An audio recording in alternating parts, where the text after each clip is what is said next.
Wow, what a clap. So loud on your end. Oh, eardrums bleeding profusely. Hello everybody, it's me, Will. It's me, Josh. Welcome to ETTO's Catch Up, the only show. Today on the show, Jeff! That's it. We're only doing Just one Jeff. thing, so it's all about Jeff today. Just a bunch of Jeff. And all the things Jeff did wrong. That's what it's all going to be about. Jeffrey. Yeah, we're cancelling Jeff. Yeah. I don't Once and for all. Is Jeffrey a Jeff? Is he a Jeffrey? I feel like he's probably just Jeff. You reckon? I don't know. I feel like he's got to be a Jeffrey, right? I guess he's a goth. If it was a JFF, he could potentially just leave it at Jeff. No, Yeah. He's just a Jeff. Is he? It's just a Jeff. I didn't think there were any of those. Well, if any man was gonna break the trend of what those are, it'd be true. Jeff Keighley. It's gotta be Jeff. It feels weird to say Jeff now. It feels like I'm cutting him short, but that's just his name. It's not Jeffrey Keighley. You're fresh from Japan. I am definitely so fresh. Man, I'm glad we kept these up since I got married. Yep. Yes. I Jeff. went to Japan. It was amazing. Yeah. It was so good. The food was phenomenal. Yeah. Like, so good. I was nervous because I thought that, with like sushi being mostly fish and stuff, I thought that stuff was going to be like super fishy. Yeah. And that like a lot of the, dumplings would be all prawn dumplings or egg dumplings and stuff that I really would struggle with. Yep. But no.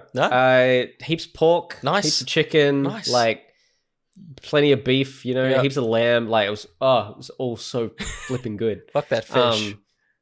Get that out of here. Get that fish out of here. Yeah, you get it out of here. Like I even went to it was probably, a bit more of a commercial sushi restaurant, but they had like cheeseburger sushi. It's cool. White boy sushi? yeah. My type of sushi. That's amazing. They had like, they had chicken, they had duck sushi, they had like all sorts of things at that place. It was the best. Cool. And it was all, you would order it on an iPad. Yeah. And then it would come on a little conveyor belt and it would sing a little song as it was coming to you. Wow. So it'd be like... Born in the USA! I was... we don't... when not you here. order the cheeseburger sushi particularly. It's a different song per type of sushi. Sick. Sush. Yeah. Was that what it was called? Sush. No. I wish. But it was so good. But there were a few places... Like, there were a few nights where we'd go to, like, a different region of like, Tokyo with a bunch of... restaurants that we'd have on our list to potentially go to. Yep. We'd go there and they would either be closed or like, an hour wait, whatever. And so we'd just be walking the streets just trying to find like all these different restaurants in the area until we would eventually, inevitably, multiple times, give up and then just be like, whatever we come across, let's just go there. Yeah. So we'd just walk around. We found this, like the first time we did it, found this tiny little like dive bar ramen thing, like just a little ramen restaurant. Probably sat 20 people in total in this little tiny restaurant. Honestly, the best food we had in Japan. Wow. Like it was so freaking good. Hole in the walls are true then. I've never been to one, but that's man. that's the truth. It's crazy. Basically, we didn't have bad food or food that we didn't enjoy except for the extremely expensive meal that we had on a boat in Disney Sea. Oh, that's very Disney.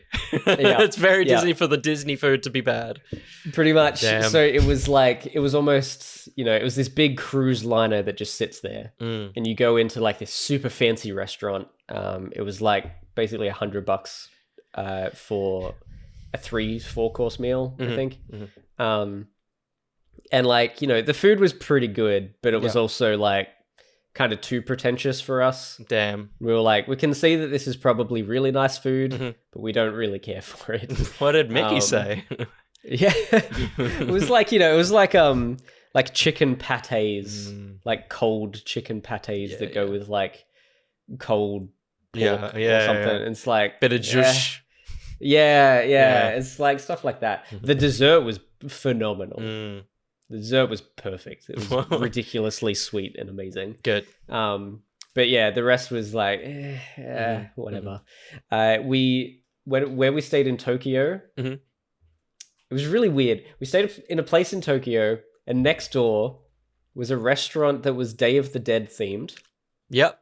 But they sold mostly pasta and like Italian dishes, like spaghetti bolognese and stuff. That's the wrong culture.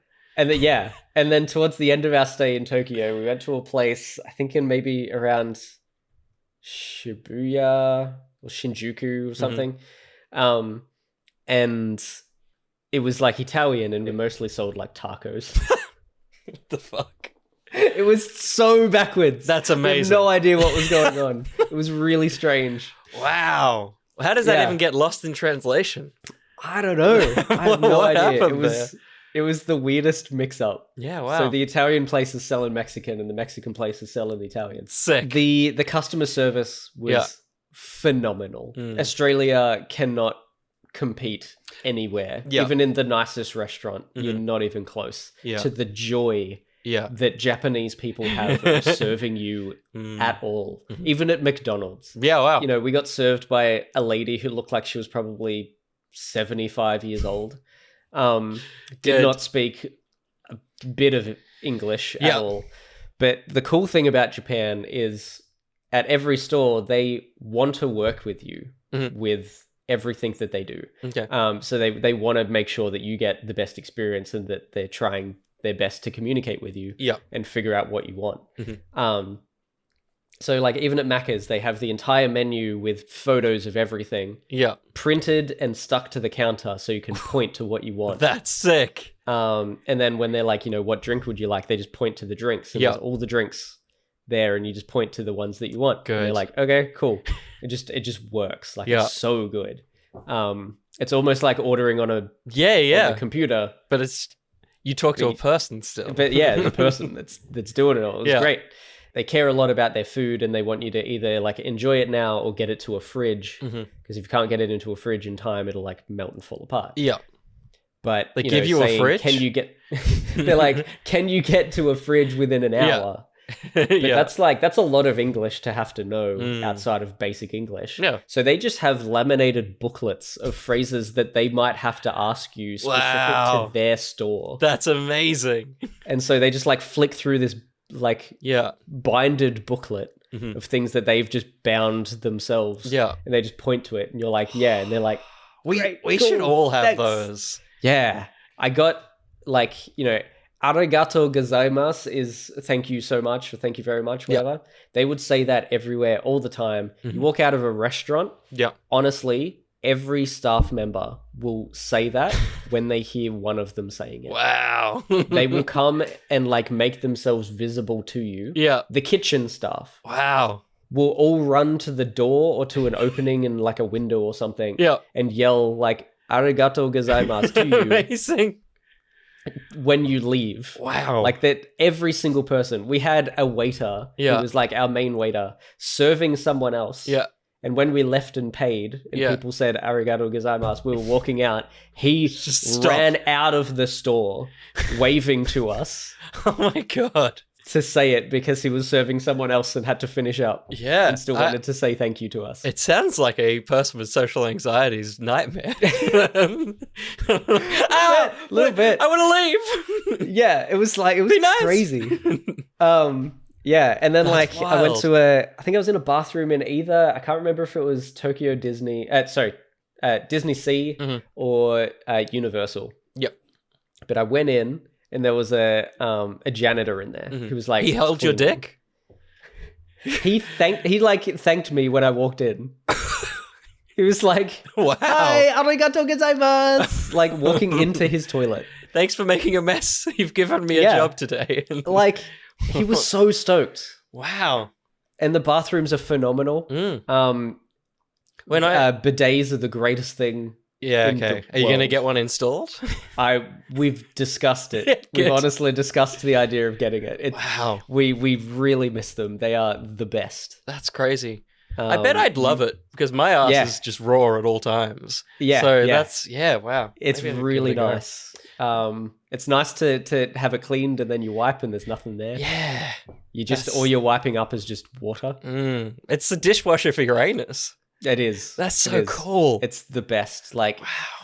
It sucks. It sucks now. Yeah, I would hope that it cleans. If it sucked, I wouldn't be down for a B-day.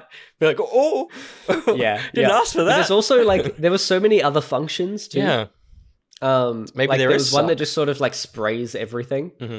Like it can just mist your whole butt. Yeah. Well, you want it to get the butt, not miss. Where's it going? Yeah. Not just. Good. Nice. When it does it, is it like those videos where the laser engraves something? Does it go beep beep beep and it finds the rectum? I think it honestly does. I think must. It's got like pinpointing. Yeah. Something or other. Yeah. Imagine if it gets just prodded a little bit. It's like, oh, yeah, that one. This is totally going to be like TMI as well. But when it gets it, like you just you feel the need to like just shift around a little bit. Just to like clean it and then around it as well. If it's doing it, you might as well go all in. Yeah, totally. Every time it's just like you just doing a bit of a shuffle, a shimmy around in a circle. Rotate. So good. And then the theme parks. That wasn't Holy it. Crap. That wasn't the theme park. Just enjoying a B-day. It was pretty damn good too. Yeah. Disneyland was sick. So good. We went on the Kingdom of the Crystal Skull. Yeah, cool. Yeah. Indiana Jones ride. Yeah. Phenomenal. Like it was so good. We had no idea what anyone was saying because it was all in Japanese. Yeah. Yeah. But it was such a sick ride. It was amazing. Like kind of 4D in a way because it was an actual roller coaster. Yeah. Yeah. They went all around. It went like inside, outside. Just like the B-day. Stuff like that.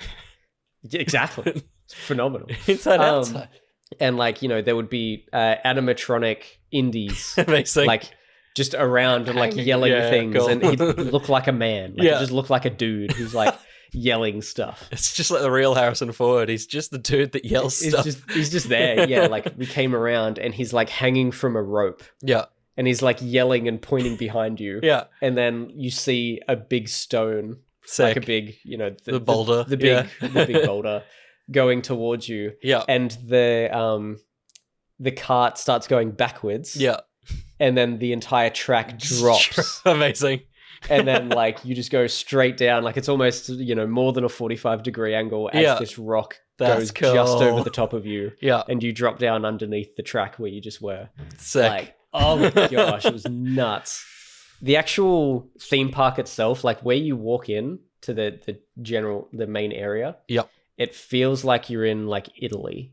Yeah, right. And there's like music and the speakers are hidden around so you can't see them. Yep. But there's like traditional Italian music playing everywhere you are. Like, and they're serving nachos.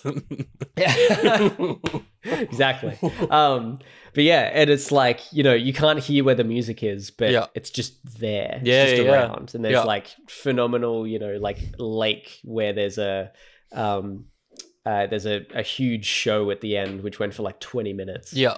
It was massive. They like lit the lake on fire. Like literally there was flames on the lake. Sick. It was crazy. And then Super Nintendo Land was phenomenal. Like those videos that Max took of me just like amazing. Just in staring awe. At absolute awe. Like it was so cool. Yeah, the Mario Kart ride that we did was weird and confusing, but fun. That sounds very Max Nintendo. Max had no idea what she was doing, but she came second out of like 10 people by a lot as well. Yeah. Like she crushed everybody. It was nuts. And then there's like all these mini games, and when you do enough mini games with the wristband that you have, which I had, but I have put away now. Yeah, I had a lot of stuff here to show. Yes. And I've put it away because it's been a while. Yeah.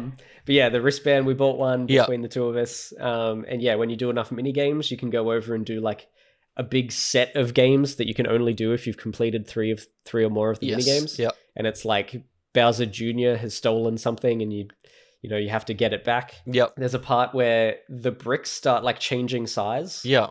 As you like walk through corridors and stuff. Yeah. And then everything just ends up being massive. That's cool. So it's like you've shrunk down. Yeah. It's like, that's really cool. Like, they've just done really, really fun little things. Yeah. There's a game towards the end of that, which was basically like an iToy game. Cool. Yeah, which was really weird. Like, it would project your shadow, and then you would jump, but then your shadow would like jump higher than you were actually jumping to get kind of a Mario style jump. Yeah. It's just stuff like that. Cool. And you could like, throw fireballs and things. Yeah. It's really sick. That's so interesting because it's like, it's obviously from what you see of that land, it looks sick, but I don't think I've ever like seen what you get out of it. And it seems like it's very much in the space. Like, it's hard to describe or visually show the experience of being there. It's more of just 100%. Things are moving, things are happening. Yeah. Yeah, you have to go and just look around because you just see stuff nonstop. Like, did you see always stuff to look at? All the Easter eggs, or because I know it's like Mario, but there's Easter eggs of all the other kind of Nintendo properties. Yeah, I only really saw like Pikmin. Yep. For the most part, there were just little figurines of Pikmin just dotted around, like really subtly. There was only 3 or 4 that I saw. But yeah, I didn't see much more outside of Mario and these just a couple of little Pikmin. I think it's like there's a Triforce on the side of a brick somewhere. Like, I'm sure there probably is. Those sorts of I was keeping things. an eye out for Zelda stuff, but unfortunately there wasn't much. But there was Nintendo Worlds and Pokemon centers, and Capcom stores and things like that. So there was a bunch of those. One of them was literally like minutes away from a place that we were staying in Osaka. Yeah, cool. Right next door. It was scary. Did you know that the new Monster Hunter game is on mobile? Did you know about that? Yeah. Basically, in Japan, they are obsessed with Monster Hunter to the point where there are ads for it everywhere. And like, you'll go into a train station and there'll be a 50-meter wall of ads, and it's just the same ad for Monster Hunter. It's so weird. Like, just 30 times down this huge corridor for Monster Hunter Now or Monster Hunter Go, whatever it's called. If anyone is playing, hit me up. I just reached level 40 today. Oh my god. It's so good. I don't go out and do it though. It's just like passive, just sitting around playing whenever I've got a second. Yeah. Like, there's a lot of monsters in your house. Yeah. They're all nearby. They've made it quite easy to play, which is nice. Yeah, cool. That's most of it. It was so fun. We did everything that we wanted to do. We don't think we missed out on anything. That's good. And we were stoked with there's probably more, like, if we went back, we would probably go more like rural and try and like get more traditional. But like everything that we found that we really wanted to do, we got to do except for Mount Fuji. Instead, we went and saw Asteroid City. Yeah, cool. Yeah. Subtitled in Japanese. It was the weirdest movie-going experience I have ever had. Did I tell you about it? No. Interesting. Good. So there was not a sound from the audience that we had. They didn't move. No one went to the bathroom. There was no rustling of food packaging. There was no crunching. Like, no one left for the entire cinema. No one was talking. No one was laughing. Wow. One guy left a couple of minutes into the credits. Okay. One guy. Everyone else sat through the entire credits. Wow. The credits finished. Yeah. The lights, it was like, black. Yeah. And it took probably like 3 seconds for the lights to come on. Yeah. And that was when people got up and started to leave. Yeah, but no one spoke until they left the cinema. Wow. They didn't they were with family and stuff, but they all just got up, picked up their things and walked out in complete silence. Wow. It was phenomenal. It was the weirdest experience that we'd had. We were probably the loudest. Yeah. Trying not to laugh. Talking to each other, being like, what is happening? Yeah, good. Yeah. And then we went from there to one of the pig cafes where you just hang out with pigs and they come and sit on you and stuff. That was real fun. That's a day. It was a day. That's wild. Man. It was so much fun. Yeah. Jeez. It was unreal. That's very exciting. I've got one more thing. Josh is now getting a thing. This was the first thing that I purchased in Japan. Yep. I am so stoked about it because I've wanted one for so long. Oh, fuck yeah.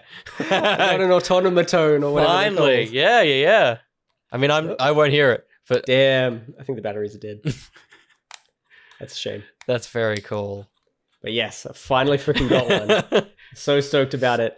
It was like, yeah, I just went to like a store. They sold games and random items and figurines and stuff. Mhm. And yeah, this is one of them. I finally freaking got one. It really is one of those things that you want to buy in person. You want to see it, Yes. you want to grab it, and you want to buy it. It doesn't make sense to buy it on Amazon or wherever it may be. Nah. You want to grab it. That's And cool. just the fact that it was in Japan. I'm like, this is like one of the most Japanese things I've seen. Yeah. Nice. I went on no trips. Actually, no, I went on a really luxurious trip the past like week and a bit. It's called this room, the bathroom, and my one where I sleep. Excellent. Paul McCartney gave me COVID. Me personally, Dad didn't get it. But I got COVID from Mr. Paul McCartney. And I always find it so weird that that's a thing. Yeah. Like you can go with a group and like 2 people will get COVID. It doesn't make any sense. And it was kind of just 2 days of sniffles and coughs, and then I was kind of good. But it was good because obviously Mum, as I've talked about on the podcast, had a big surgery this year. We've kind of been looking after her. It was her turn to look after me because she's never done that in the last 27 years ever. No. At no point in her life has she ever looked after me profusely. Nope. Absolutely not. Thanks, Mum. But it was very funny because I think the first time we still didn't really know how to do COVID properly, and so I think I stayed in these rooms but didn't do much. This time was like obviously also because Mum's still getting better. Like the door was shut, and so it was like dinner, left it on the table, knock on the door, open the little sliding door, picking dinner. Nice. But it was good. It was good. I got a lot of cleaning work done. I a lot of game done, which I'll probably touch on in the rec seg. Oh man, I'm keen to play that now. Yeah, I think you should. And we should talk about. Should we talk about games? Let's talk about games. Let's do that in a little segment we like to call. How did this one go? I kind of waka waka waka. Yeah.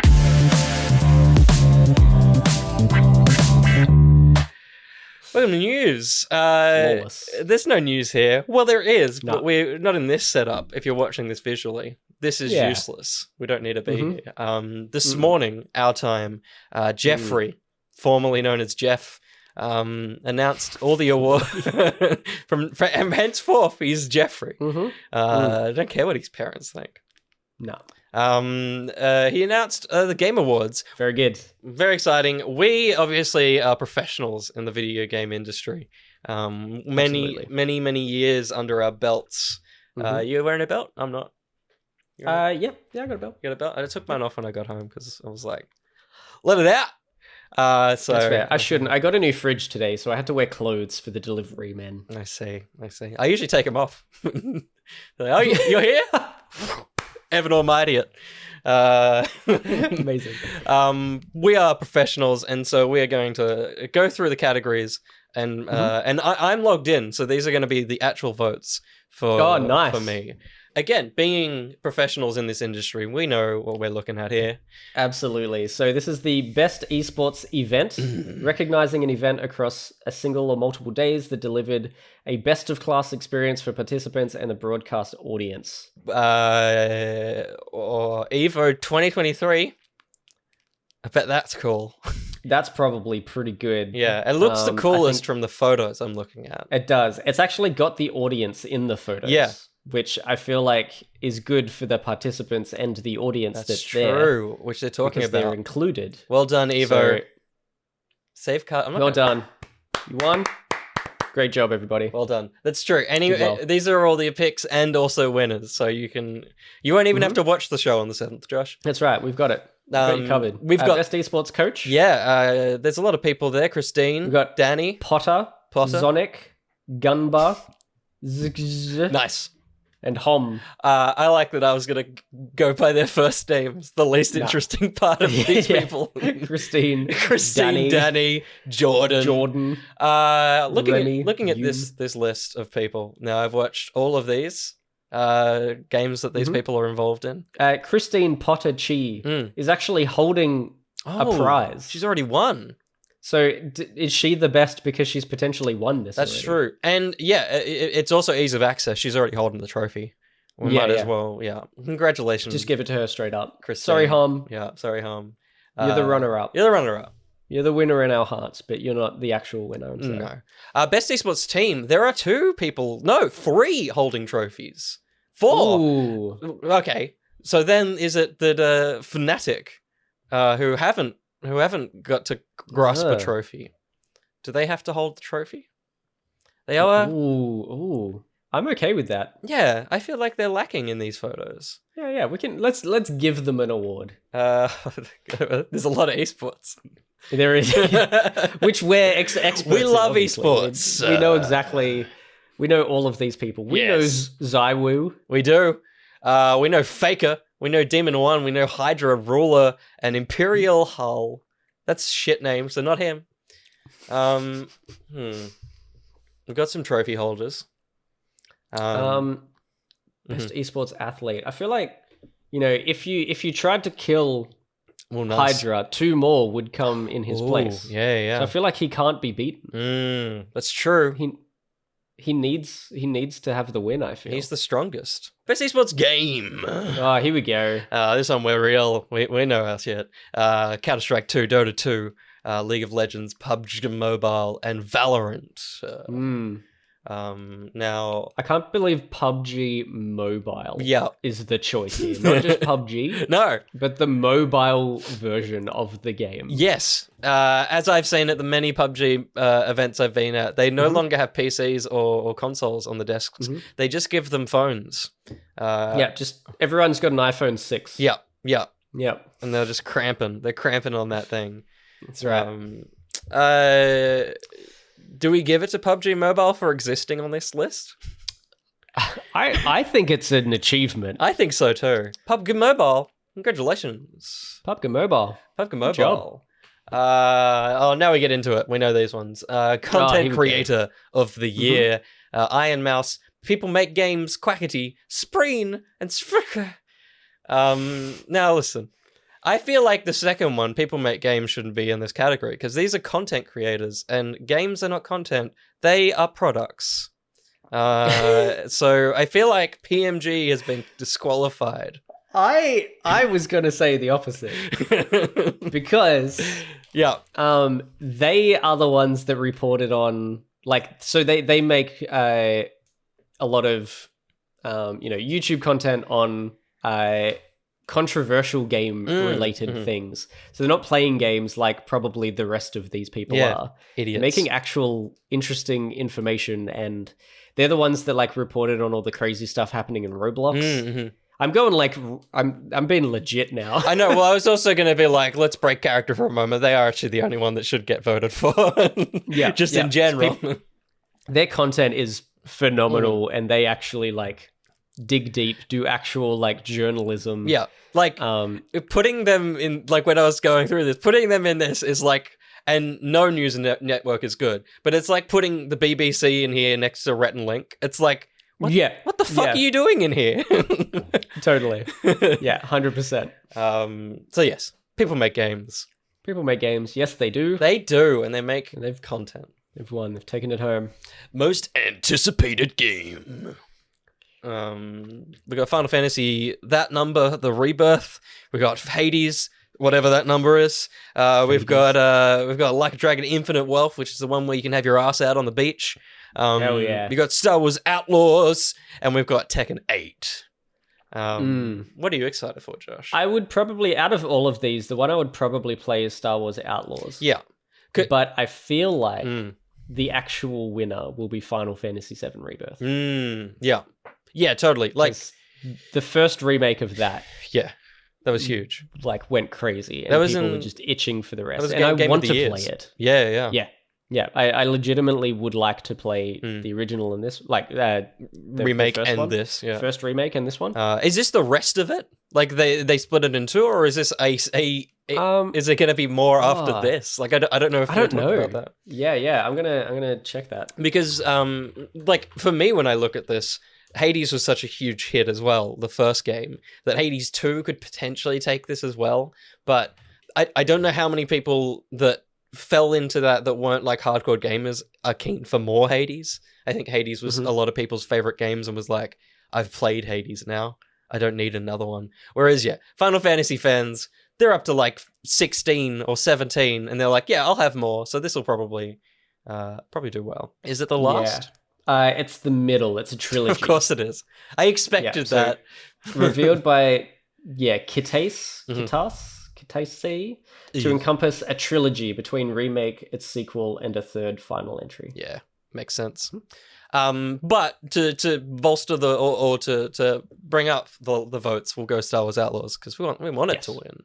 But absolutely, Final Fantasy will probably take the cake. Best adaptation, we got Castlevania, Gran Turismo, The Last of Us, the Super Mario Brothers movie, and Twisted Metal. Yeah.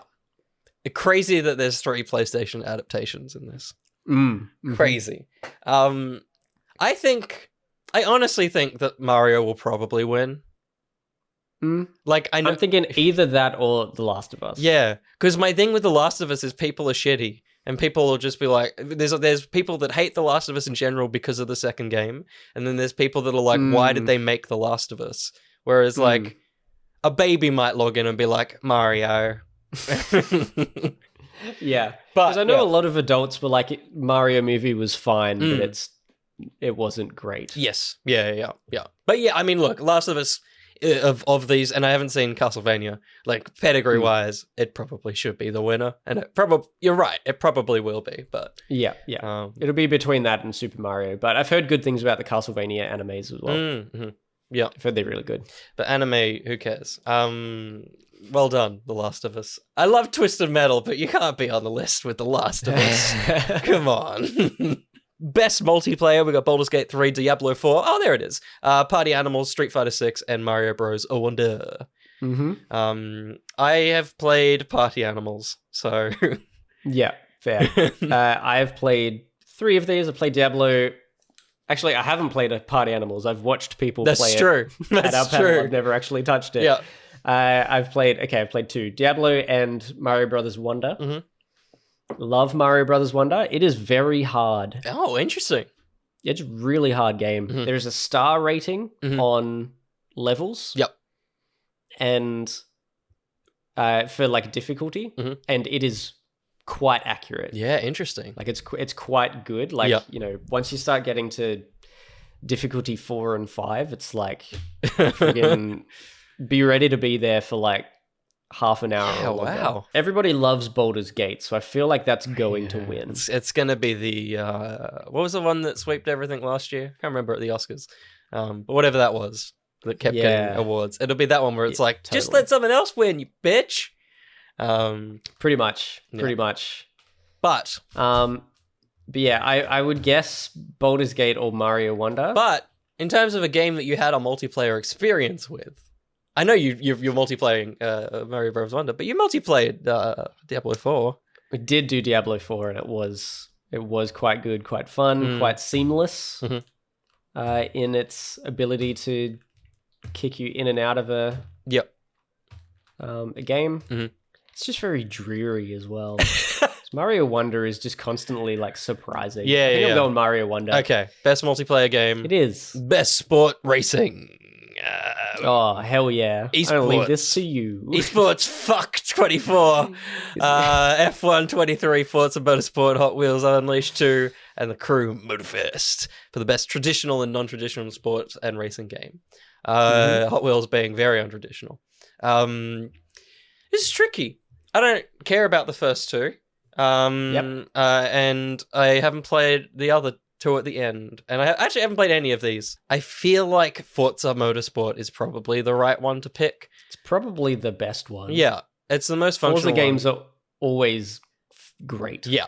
They're always done very, very well. And they're very pretty. I played a bit of the Crew Motorfest, and it feels very strange. I played it at the Ubisoft office. So I haven't played it like since launch, but it was like, it just, in the weirdest way, it felt like they had put 4 wheels on one of the bikes from what was the game that you played? Riders Republic. Like, it just felt like a big bike that was going around. right. It didn't feel like a car game, and it didn't feel like it was handling like a car. So definitely not that one. I'm going to give it to Forza Motorsport. Yeah, nice. And I think it will probably win. If not, fuck esports 24. Yeah, look, it could be, esports 24, just purely because it's friggin' soccer. Yeah, people are boring. Speaking of boring, best sim and strategy. Advance Wars, City Skylines, Company of Heroes, Fire Emblem Engage, Pikmin 4. Again, being big video game professionals, we played all of these from start to finish. Absolutely. I feel like it's going to be between Pikmin 4, because there's a lot of Pikmin heads that love Pikmin. Yeah. And maybe City Skylines, because people love that game. They do like cities. I feel like maybe Fire Emblem. Because this does feel like the global esport, we love esports, but the global video game award show, it's interesting to know who votes. Like, if it's a mostly Western audience, I don't know how much like a Fire Emblem will do. But yeah, totally. But I guess it is global, so anyone could vote. But yeah, Pikmin is probably the Pikmin for this awards. Jesus Christ. Because the other ones I don't think anyone's really talked about outside of the trailers that have dropped. Yeah. I'm just looking at other 2023 simulation games. I'm surprised I Am Jesus Christ is not on this list. Yeah. You would have thought he could have made it happen. Oh my goodness. Yeah. Yeah. Pikmin? Yeah, let's go Pikmin. I don't know. Out of all of these, that's probably the one that we would play. Yeah. If we were to play any of them. You know what I love is that sometimes did you hear the noise I made just then? No. That's so good because I made such an inhuman noise and you kept talking over me. I was like, I thought it was silly and I was making a Pikmin noise, but I guess Josh didn't find it funny. But this is just Discord. Straight up did not hear it. There's Pikmin in Best Family. Illusion Island gets a shout, which is nice. There you go. Party Animals, Pikmin, Sonic Superstars, and Mario Bros. Wonder. Yeah, very nice. Appropriate for family play. I would also lean towards Wonder again. Yeah. Although it is hard.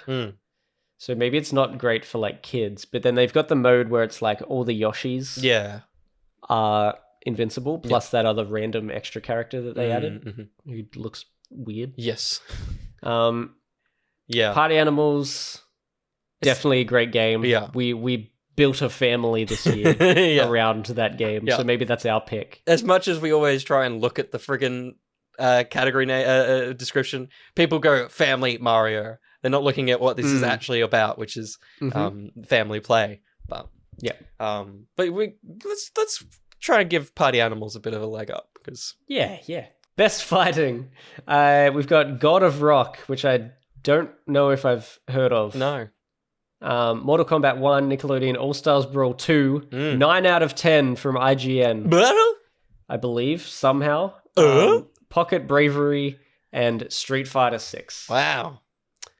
I mean, they definitely are all fighting games. I can tell you that much. I have played and finished the Mortal Kombat 1 story. I really liked the story. I can't play fighting games. Even as a video game professional, I just am not very good at it. I played like 50 minutes of Street Fighter 6 at Avexia's house, and he beat me repeatedly, and then we booted up the game, and he was so good at it.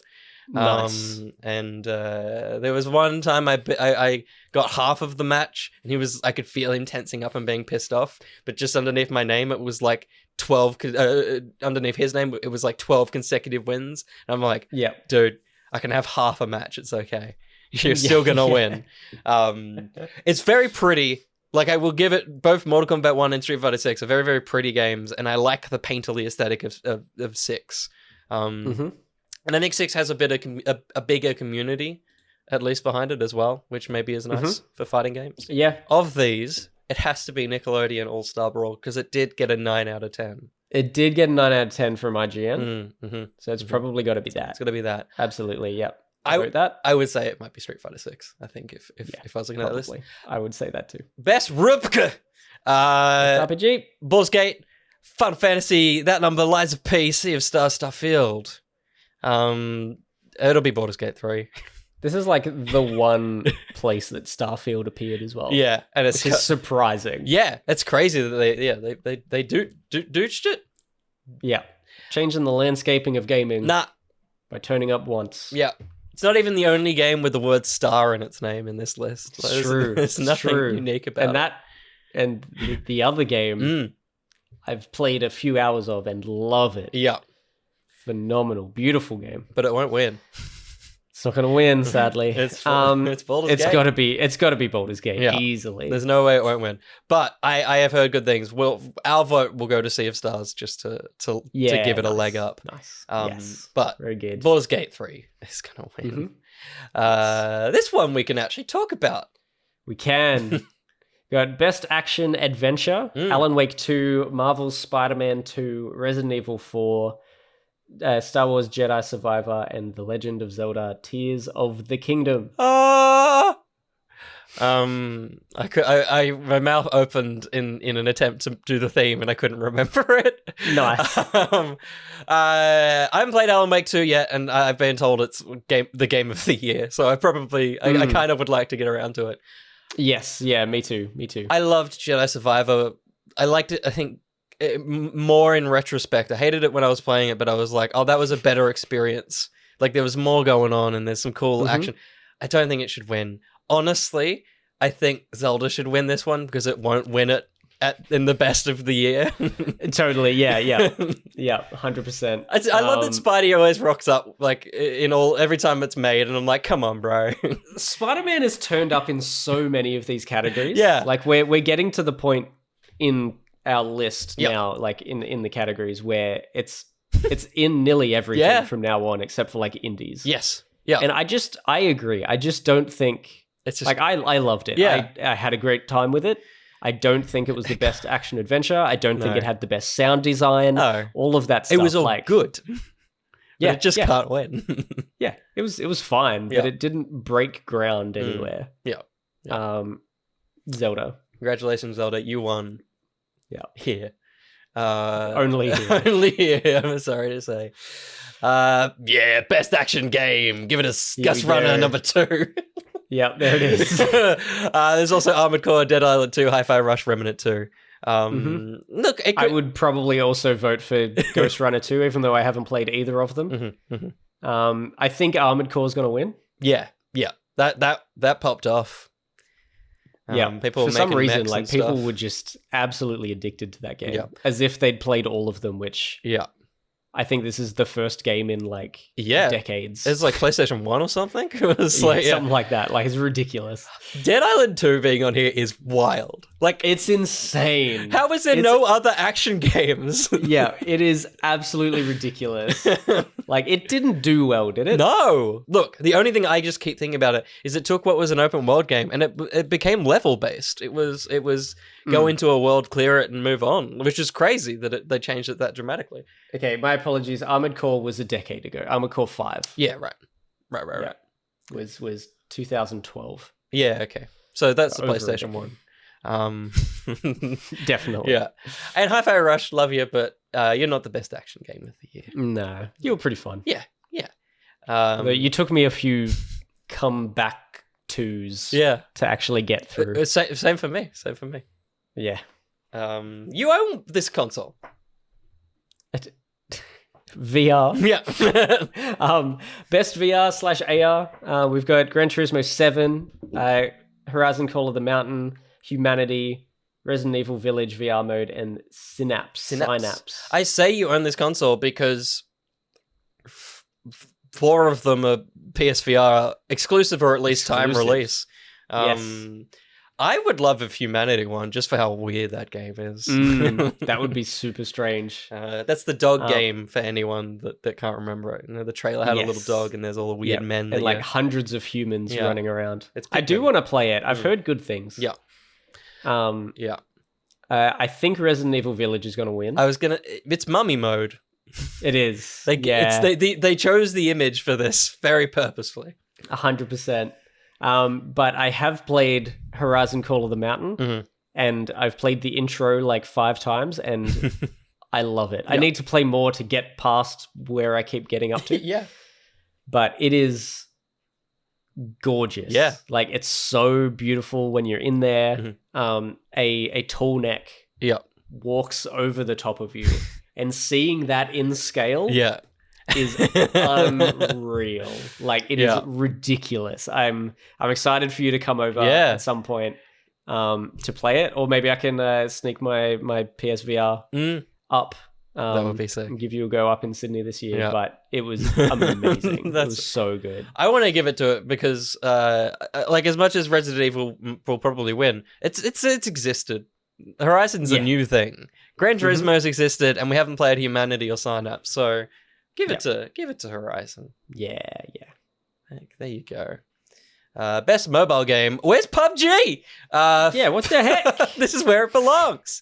Final Fantasy, Ever Crisis, Hello Kitty Island Adventure, Honkai Star Rail, Monster Hunter Now. Did you know it's out? It could be. Look at the walls. Japan knows. Whoa. Look at the walls. And Terra Nil. Never heard of that one. No. I heard a lot of good things about Hello Kitty Adventure. Me too. Even though I love Monster Hunter now, I think I would play Hello Kitty Island Adventure if I had Apple Arcade. Yeah. Still. Yeah. You would. I'm going to vote for it. I heard a lot of really good things about it. Yeah. You've talked about Monster Hunter Now already today. So, yeah, it's fine. Give us something else. This is an interesting category. Best debut indie game. Yes. What's that second one, Josh? Dredge. That's the one? It's Dredge. It's Dredge. Bloody Dredge. Pizza Tower, Vendor, and Viewfinder. Officially in the credits of a Game Award nominee game. And very exciting. I mean, we'll pick it and it'll win. But I think you'll be in a winning game. Like, I would say, like, there's like a good chance that it's going to win at least one of these categories. Perhaps, yeah, because a lot of people are loving Cocoon. I'm very keen to jump in. Apparently, it's only like 4 hours. Yep. People are like, it's phenomenally made. It's really well done. Yep. I've heard a lot of good things about Pizza Tower. Yes. I want it to come to Switch or just anything else. Yeah. I think it's only on PC, but I really want it to come to something else, so I will play it. And Viewfinder was gorgeous, so but yeah. You can probably shouldn't win Best Debut Indie. No, you can have bias. The other thing with Cocoon, and I mean, all these people are from other teams and stuff, but the Cocoon team is the Inside and Limbo devs, technically. So them being on the debut indie list is kind of a little, yeah. So, it may win. I think Dredge will win, and we'll help it. Dredge. We'll give it a little. Please, there we please, go. Dredge. A little leg up. Now this is the category. Oh, look at this! Best independent game. We've got Cocoon. We've got Dave the Diver. We'll come back to that. We've got Dredge. We've got Sea of Stars and Viewfinder. Dave the Diver, not an indie game. Everybody. Yes. Mint Rocket. If it is the weirdest experience. If you click on, or if you look up Dave the Diver, or if you look up Mint Rocket and you click on the Wikipedia page, it'll take you straight to, I think it's Nexcom. Or Nexon, I think is the company, and they're a Korean entertainment company that have worked on mobile games, Maple Leaf or Maple Story, which was a huge hit. Oh wow! Yeah, okay. So that's Mint massive. Rocket, not a new development studio, and also does not exist. There's just a subsidiary of Nexon. So if you're on the web, the Wikipedia of the other, they don't exist. They've got a franchise, Dungeon Fighter, launch date 2005. Yeah, 850 million players plus. Yeah, it's earned more than $20 billion. I don't think you can call yourself an indie. No, if you got that in your pocket, like it's a game that belongs in the discussion, just not on this list in the indie games. Yeah, I'm excited to get it on Switch and play it on Switch. I think it'll be a good Switch game. Totally. I'll just vote for Dredge just to keep those votes rolling in. I would love to see Viewfinder get one of these just because I enjoyed it, but I also don't think it's better than Sea of Stars, which is also on there. Which it is probably a battle between the two of them because I've heard a lot from Sea of Stars. It's probably Dredge or Sea of Stars for this one. Yes. Yeah. Yep. And everybody vote for Dredge, unless you have something you want to vote for, but vote for Dredge. Vote for Dredge. If you have something you want to vote for Dredge. Yeah, correct. Best community support.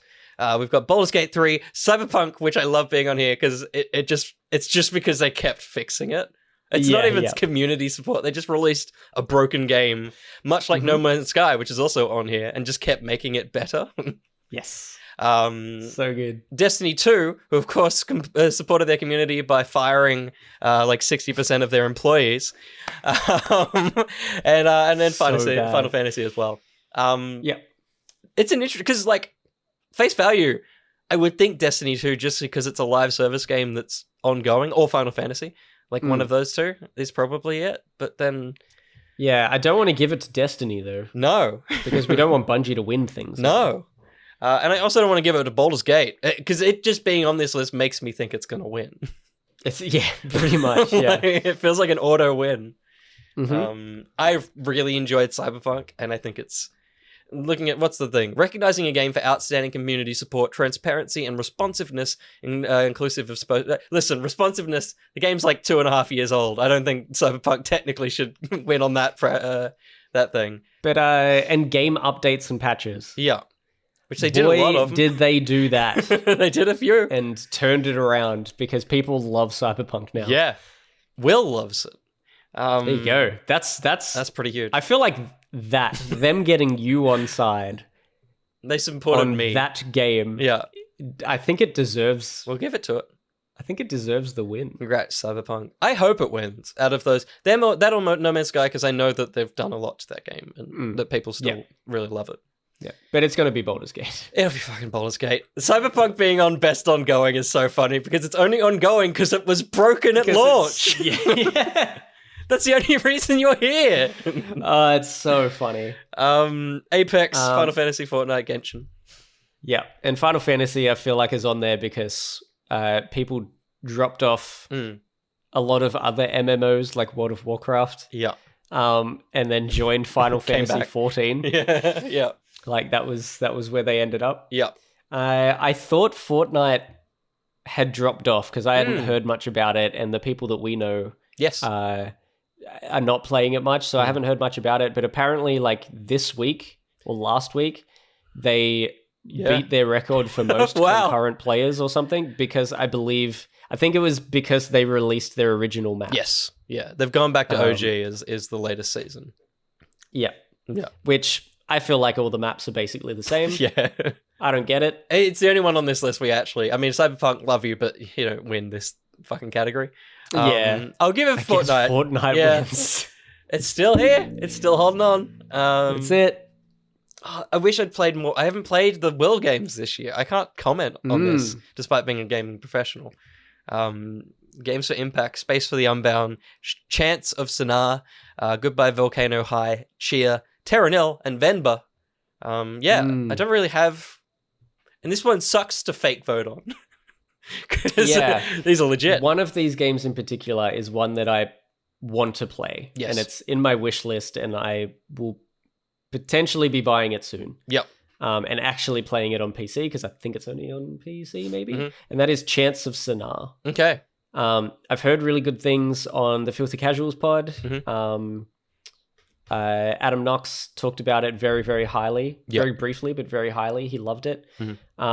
He said there was like some things to fix, but he just found the concept really unique and like, you know, engaging. It's something like you go to a planet where they don't speak your language, and you're literally decoding and translating their language and working out what their language is saying. Yeah. Through like interactions with people and through, you know, like books or writings on walls and things like that, and you translate it, and you're actually trying to figure out and essentially building a dictionary of this language. That's sick. In like an adventure game. So I would like to give it to that. I'm down for that. It sounds really cool. It sounds very sweet. Innovation and accessibility. Did I love for?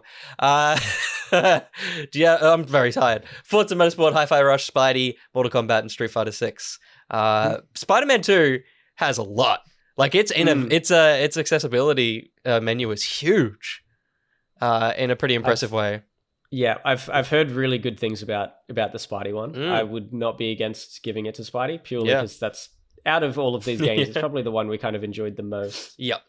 And Insomniac would be the ones that would put in that much effort into it. The first party PlayStation studios, they go hard for it to the point where well done, Spider-Man. There's a kind of, because there's lots of different colorblind modes and stuff like that, or sight stuff. There's a black and white mode, and so people have put that on and then put noir on, and it looks like a noir world, and it looks sick. Sick. That's very cool. So even within the accessibility, there's some cool features as well.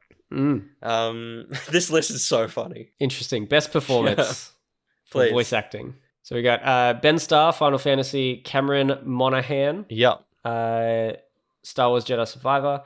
Idris Elba, Cyberpunk 2077, Phantom Liberty. Yeah. Melanie Liburd. Yeah. Alan Wake 2.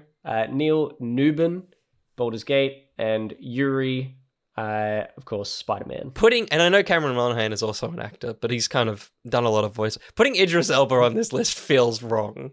It's so strange. It is really weird to see him there. Like, I know I've played it. I know he does a great performance, but it's like, I don't know, man. You should probably just stick to voice actors. Like, and also, like, is he gonna be at the Game Awards to collect his award if he does, or is it gonna be the developers? Just surrounded by nerds.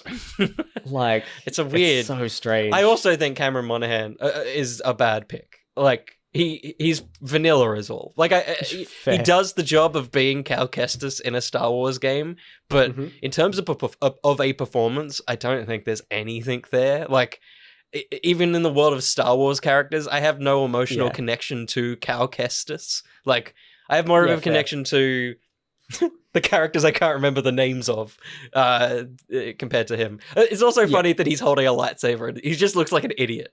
Like, everyone else has a cool headshot. He looks like a cosplayer. Yeah, he's holding a fucking lightsaber. Although Ben Starr has taken a selfie in front of graffiti. In Melbourne or something. The winner will be Neil Newbin because he plays Astarion in Baldur's Gate 3 and everyone wants to have sex with him. Yeah, fair. He'll win.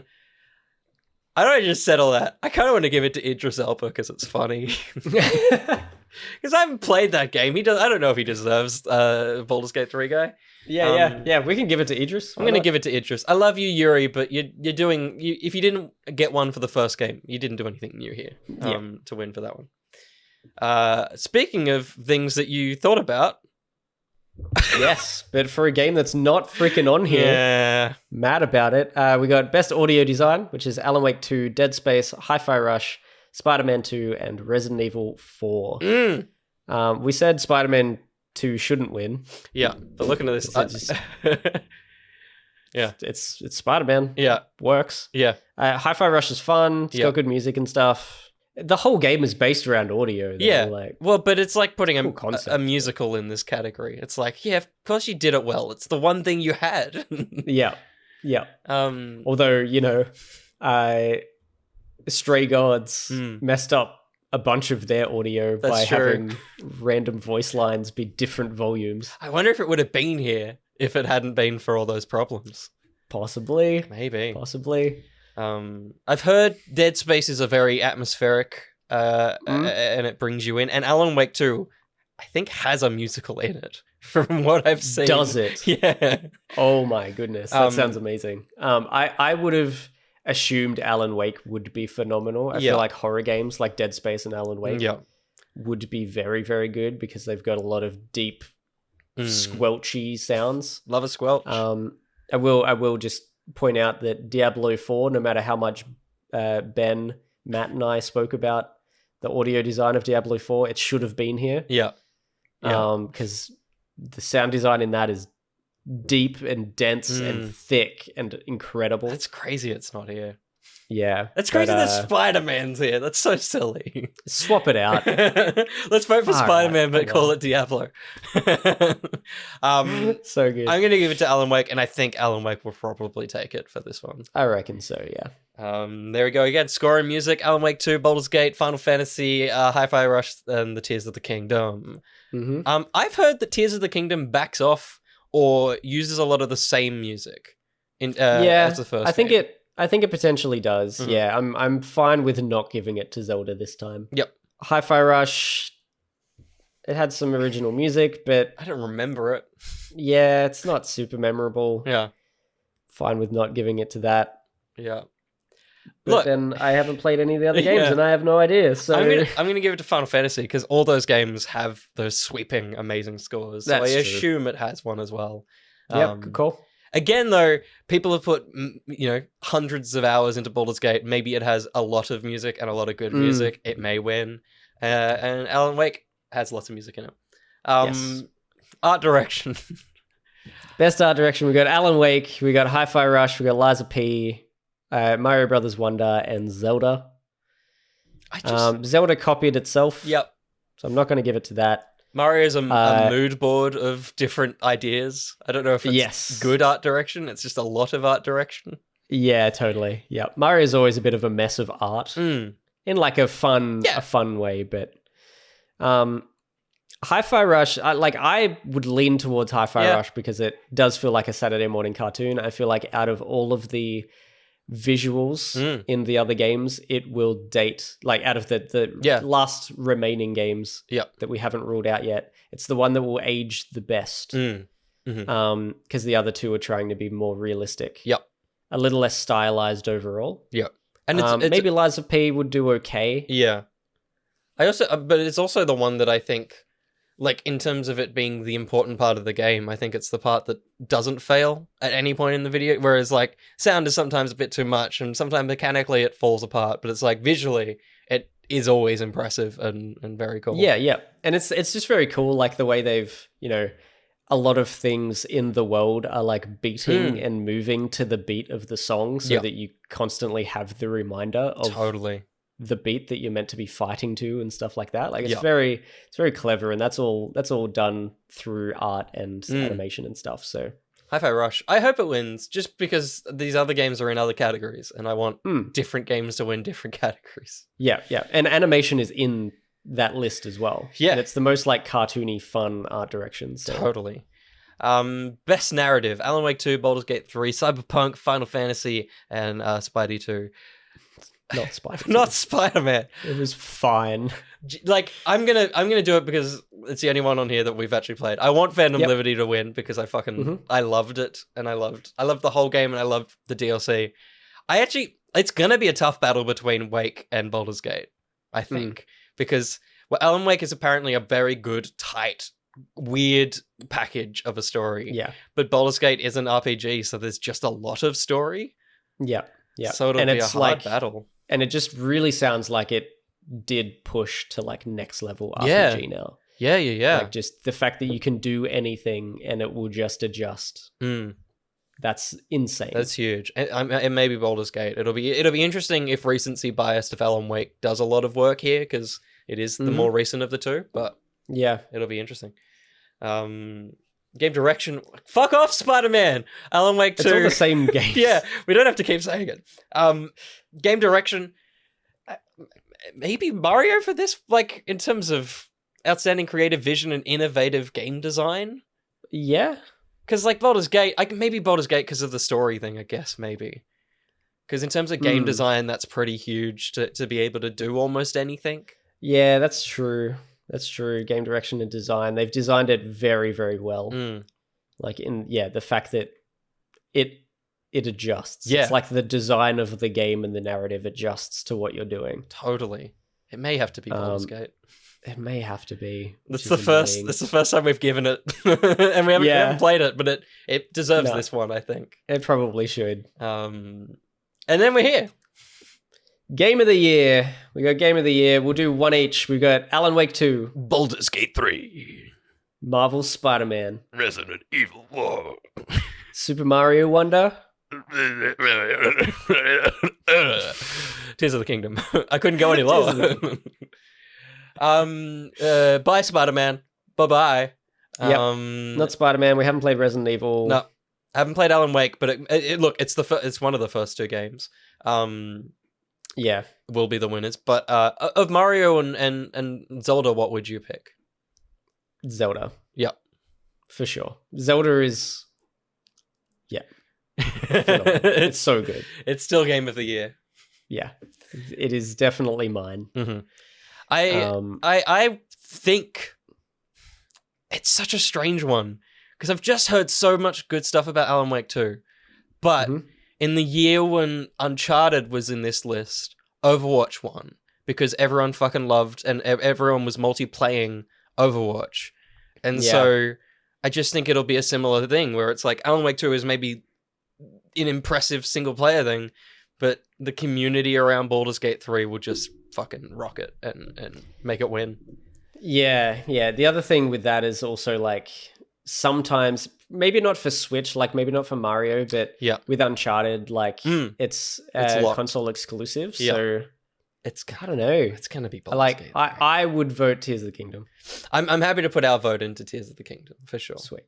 I'm happy to help that. But I think it's gonna be Baldur's Gate. Yeah. I think it will be, and I think that any category where we didn't vote for Baldur's Gate, it'll probably be Baldur's Gate.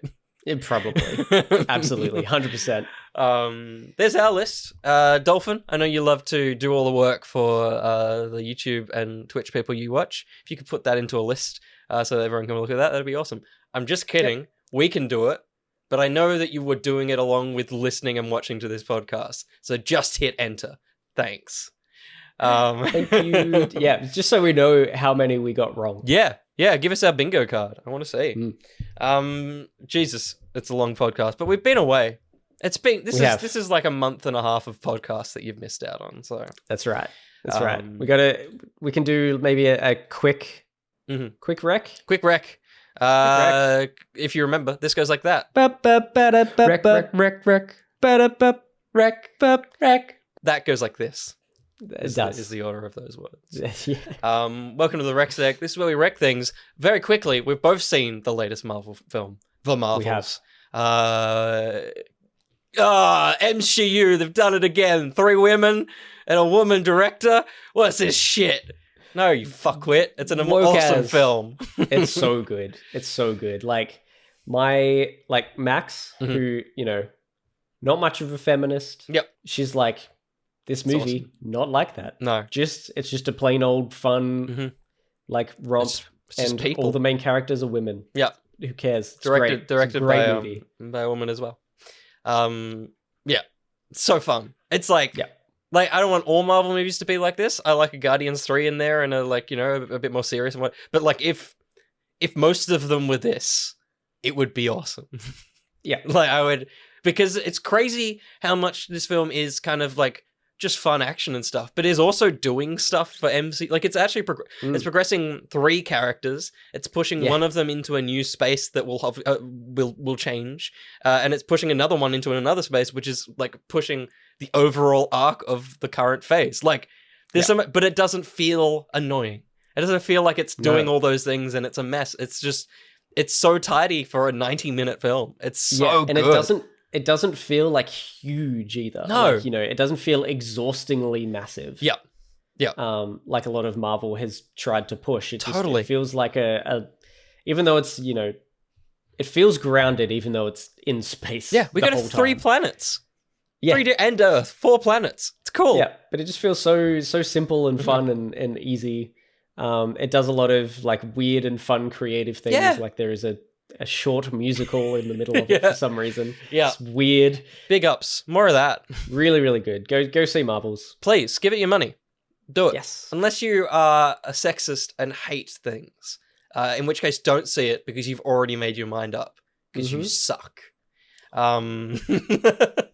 Well, they chose to be that way. There you go. Have you watched any of Loki? I have not. Damn. Unfortunately. Damn. I'll gotta get on it. I could give you a 3-hour movie that you can watch if you want, if that's how you want to digest the full season.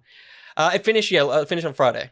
Yeah. You're right. Cool. So I'm working on. I loved it. I don't want to set the bar high for you. I've heard good things. It's it's pretty good. I will be watching Loki, but in the meantime, I've been watching Final Space season 2. Nice. So I've been introducing Max to it. We watched the first season before we got married. now we're watching this. We're just kind of catching up on a bunch of various seasons of things and mixing it up a bit. Yeah. So we've almost finished that, which is great. Mm-hmm. Loving it. I think it's the second time I've seen it. I kind of don't remember it though, so it feels like the first. Yep. But there is an episode in it that I watched. Well, I've watched before and I remember it. Yeah.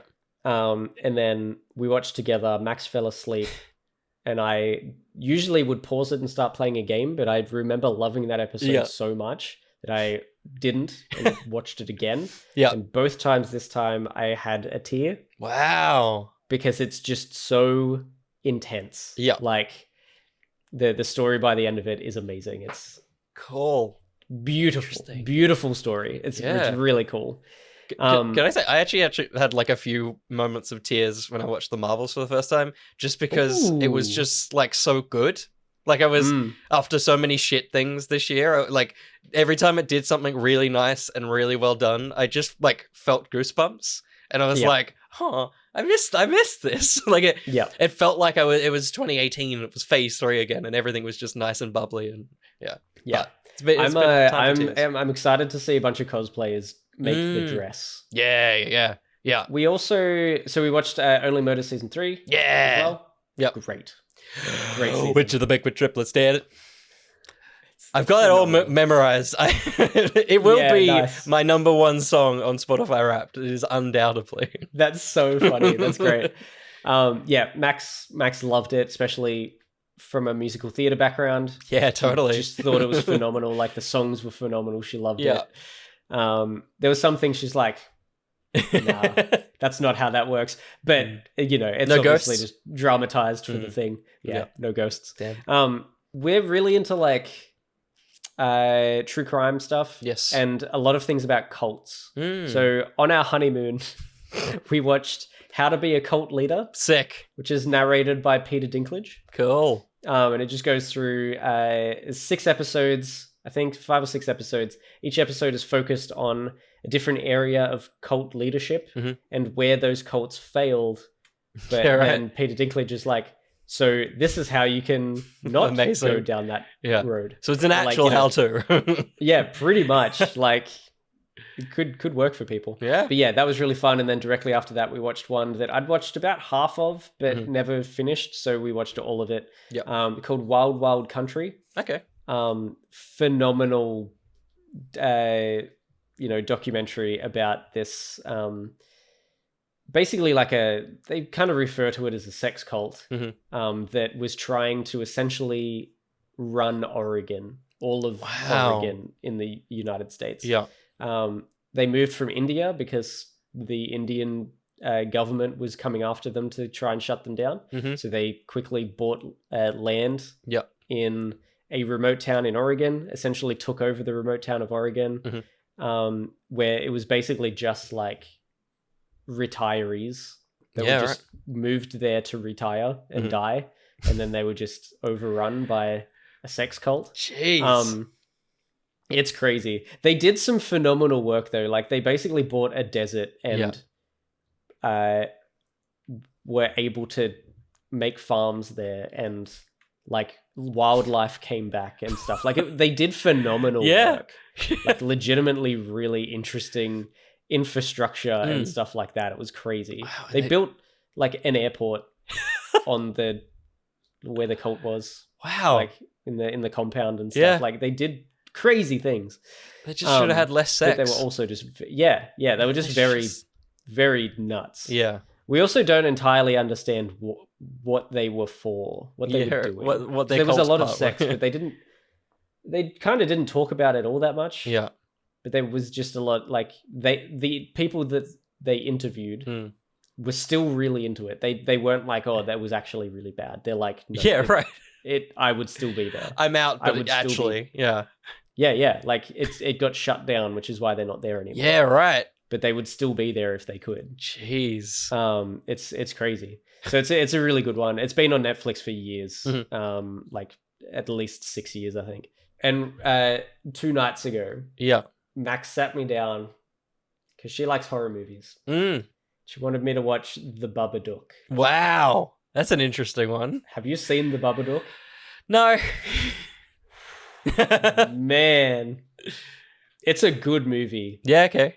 And like I'm okay with a lot of like Yeah. I'm okay with like gore horror Mhm. and like thrillers, like Yep. you know, like mental what do you call the psychological thriller stuff. Yeah. thrillers and horrors and stuff. Yeah. But when it's like possession Yeah. and stuff like that, I'm like, ugh. Not so much. It gets me. Yeah. So we watched it, and I enjoyed it for what it was. But man, I would You'd never like to be watching there. that again. Yeah. And the lights were on Amazing. in the entire apartment until we went to bed. Yep. Good. Was not stoked. Nice. Yeah, the Babadook, terrifying, weird, creepy, nuts stuff. I also horror related. I mentioned it to you, but I watched the Fall of the House of Usher, which is the latest Mike Flanagan Netflix series. It's very good. I also like. I don't think I've ever been scared in a film. Like I don't think I've ever felt. But I don't. I also like. I think I didn't expect this to have jump scares. So once you know there's jump scares in a thing, they don't get you. You're like, I know you're coming. But the first episode, and I'll tell you it so that you don't get it. The first episode, it's been pretty normal. Like there's tension building of like they lay out the elements of the show. Unsurprisingly, the House of Usher is a family. There's a bunch of kids. This is the episode 1. I assume this is in the trailers. All the kids die, and it's about how did the kids die, and the father's like, I did it, and so you got to work out how that all kind of ties together. Okay. I'll say it maybe like rinse and repeats a little bit too much. All of the deaths are very interesting, but it's like after like episode 2, every episode is, it's going to end with one of them. The character we started with is going to die at the end. And so there's a little bit of like, I'm seeing the final destination pieces being set up throughout the episode. And so, but then it's always interesting and it's an always cool. And so just as I was like, is this? And I'm like, oh no, it's still good. So don't worry about the fact that it's feeling a bit loopy. Yeah. Yeah. The first episode ends with him like opening a car door, and then they cut to the inside of the car, and there's just like a Joker dude with a really weird face, a jester, and nothing about the show had been that, and so it was a jarring moment. He looked very creepy, and I've never felt like, I was like, why? And so it's the first thing that's ever made me scared. So, but it's very good. It's very good. Mark Hamill is doing a performance in it, which I would say would make sense in a voice recorder booth, but looks very strange when you can see his face. Like his voice in the show is literally, I'm going to talk like this the whole time. But I'm looking at Luke Skywalker. Like it's not working. The character's very weird, so it fits. Yeah, sure. But every time he starts talking, I'm like, what the fuck? That's so interesting. If we end up watching it, I won't mention who that is. To Max, because she hasn't seen Star Wars, so she won't really know who he is. She'll assume that's how his voice is, potentially, because he's fully in it. It's not like he slips. He's a voice man. He knows how he's doing stuff. But yeah, big rec for that if you want some horror series as well. Nice. Quickly games, because we've got to get out of this thing. We do. Ghost Runner 2 played, finished, very good. The bike, which was the thing that was in the trailer, that it was like, there's something new. It is, and it's very cool. It's got some good parkour-y kind of time trialingness to it. There's just some cool moments where you have to jump off the bike, do some things, slingshot back onto the bike and stuff like that, which is sick. Very fun. So, I thought you were going to be like, the bike is not in it much. It's only in a cinematic. I was going to be really disappointed. It also doesn't come in until like it's well paced. It's still only like 5.5 hours, but it doesn't come in until like 2.5 hours in, when a set piece happens, and then you're like, oh shit, it's going to happen, and the thing happens, and then the game shifts to being not open world. It's still driven like a bike, but it's at least the first game is entirely within those kind of complexy things. This game, you leave that space, and so you're in open air kind of environments, and that's really cool. Awesome. A lot of mine, all of mine I've spoken about at relative length on the side quest. So Spider-Man 2, Assassin's Creed Mirage as well. I played and finished that.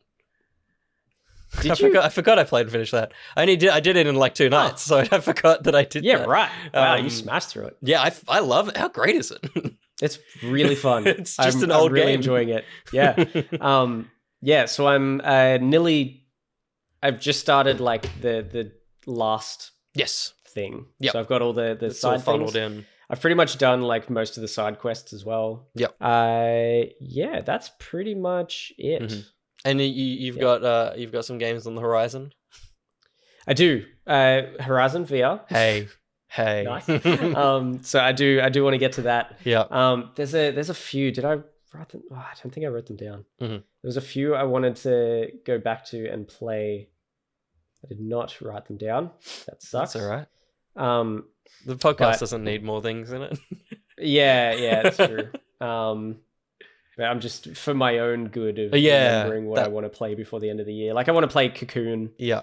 And stuff like that. But there's a bunch of like shorter games that I want to try. Yeah. I need to up my indie game. Record. Yeah, before we record our finale. The finale. Are you going to play the leak? The lake. I am. DLC? That drops in 2 days. I'm very excited. I was looking at my list. All I've got left is Jumanji Wild Adventures. I'm going to delete that. WarioWare Move It. I probably won't get around to that. And then and Lake as well. But yeah, there's a few. There's like Planet of Lana and a few other ones that I really want to get to before the year's out. But yes, we will be recording our Things of the Year on the 2nd of December. So closer to that date, I'll chuck a thing in the Discord. I don't want to put it in there now, just in case you watch or play or do some things before that date. And you're like, I should have entered that thing instead. So keep an eye on the Discord for that. I'm very excited. I feel like it's going to be a good one this time. Like last time was good, but because it was the first one, like Sam and Finchy weren't ready for it. I think this time they've played and watched and like they've got more things ready, and it might be it'll be an interesting discussion. Also, we've got a lot more games in common this year, I think, that will help that discussion. So you've played a lot more normal games. I have. I've gone. Games that the rest of us have played now. It's crazy. You won't be shocked by my picks, or will you? Ooh, you'll have to find out. Very good. Stay tuned for that. Yes, and we weren't bothered to do much of the 2V guide, but there is one thing that is coming out this week that I'm live on your television in 30 seconds. Excited for.